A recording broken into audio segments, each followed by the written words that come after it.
Prophet ﷺ, in one story he begins from the Hatim, in the other one he begins from his house, and there's no contradiction because from his house he was taken to the Hatim. And he says that in the Kaaba, or in the Hatim, Jibreel opened up my chest and he brought a bowl made out of gold that was full of, in one version it says Zamzam, in another version it says full of Iman. And again, there is no contradiction because whatever is in that, it is going to give him Iman, and it was also Zamzam. And so again, there's no contradiction here. Full of Iman or full of Zamzam. And he took out my heart and washed it and put it back. And this was the second time, as we all know, that this happened. So the Prophet ﷺ's heart was taken out twice. Once when he was 4 or 5 years old, but that time there was a detail that is not mentioned here. What is that detail? Who remembers? Very good, a black spot was taken out, right? Now when this is happening, there is no black spot to take out, obviously, because it's already been taken out, right? So there is no black spot. So then what is the purpose of washing the heart when it's already been washed and it's already, the black spot has been taken out? The purpose is to strengthen the Prophet ﷺ for what he's about to see. Because he's about to see لَقَدْ رَأَى مِنْ آيَةِ رَبِّهِ الْكُبْرَى.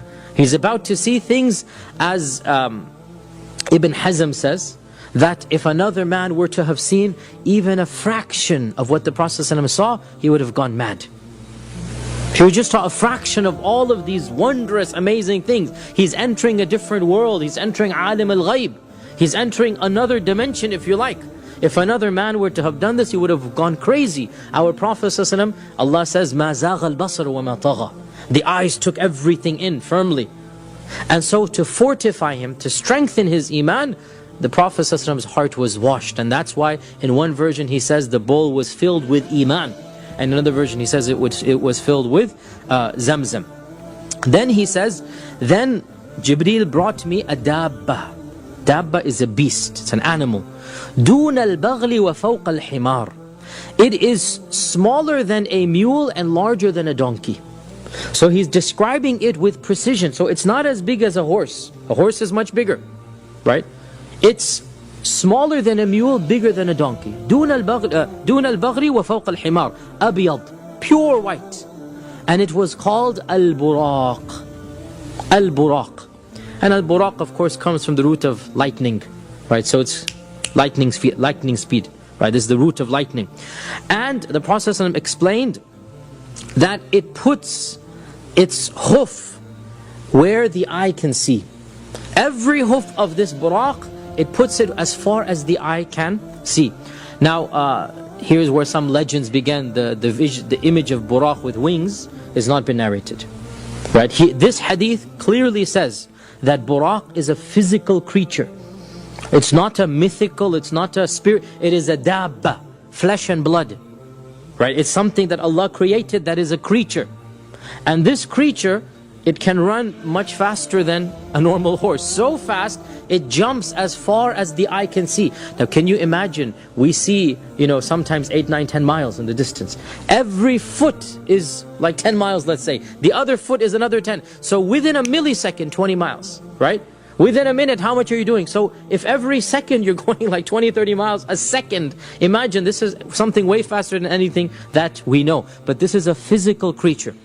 According to another report in Tirmidhi, the Prophet ﷺ said it had a muzzle on it. You know what you put on the harness? It had a harness on it and it had a saddle. So this is a physical creature. And so the Prophet ﷺ, Jibreel was holding on to the harness, and the Prophet ﷺ stepped onto Al-Buraq. He basically mounted Al-Buraq. What does an animal do that is mounted by a strange person? Jumps up, it neighs, right? So Buraq tried to do that.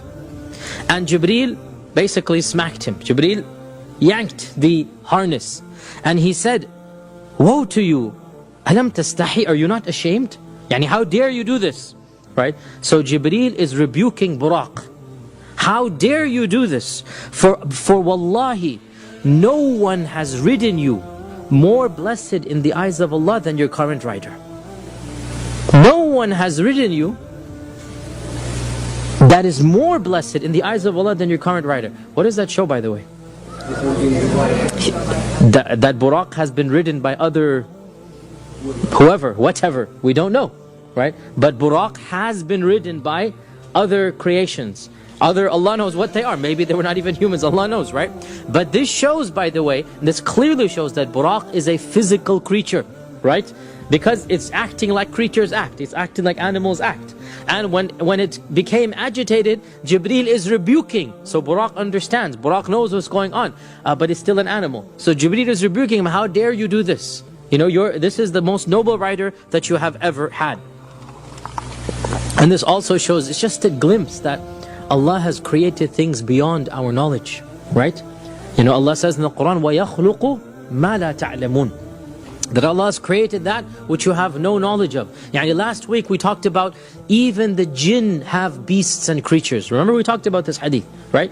Even the jinn have jinn animals, right? This is of the creation that is amongst us. We have no knowledge of them. So how about of the other world? Or how about even like al-Buraq, which is a physical creature that lives in the other world. And it's only brought down for these types of times and occasions, or maybe this was the only time it was brought in this world. We'll never know. This is a ilm al-ghayb. So Buraq comes and the Prophet ﷺ mounts him.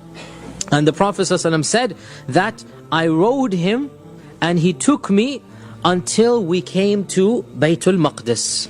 Until we came to Baytul Maqdis. Now, here we have to pause here. It's very interesting to note that at this time there is no sanctuary at Baytul Maqdis. There is no structure at Baytul Maqdis. There is no mosque, temple or synagogue. Do you know why? Because the Christians wanted to make a point to the Jews that they have no respect for their sha'air, for their heritage.